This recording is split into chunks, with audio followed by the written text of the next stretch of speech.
Hi friends, welcome to Swathi spices. Veg శాండ్విచ్ని ఈజీగా ఇలా ఇంట్లోనే ప్రిపేర్ చేసుకోండి.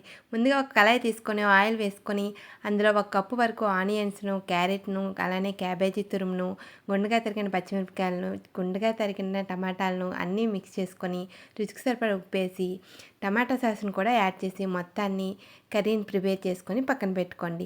మనకి ఎన్ని శాండ్విచ్లు కావాలంటే అన్ని బ్రెడ్స్ని తీసుకొని ఇలా బటర్ని అప్లై చేసుకొని వేడిగా కాగుతున్న పెనం మీద లో టు మీడియం ఫ్లేమ్ పెట్టి ఇలా గోల్డెన్ కలర్లో వచ్చే వరకు రెండు వైపులా మంచిగా కాల్చుకోవాలండి. ఇలా కాలిన వాటిని పక్కకి తీసుకొని చీజ్ని దానిపైన గుండగా వేసుకొని ముందుగా స్టఫింగ్కి ప్రిపేర్ చేసిన కర్రీని దానిపైన పెట్టుకొని అందులోనే కొద్దిగా చీజ్ వేసుకొని ఇంకో బ్రెడ్ దానిపైన పెట్టి అదే ప్యాన్ మీద మళ్ళీ బటర్ వేసి ఒక 5 మినిట్స్ మూత పెట్టి ఇలా ఉడికిచ్చారంటే ఎంతో టేస్టీ అయిన వెజ్ శాండ్విచ్ రెడీ. నా వీడియో నచ్చితే లైక్ చేసి సబ్స్క్రైబ్ చేసుకోండి.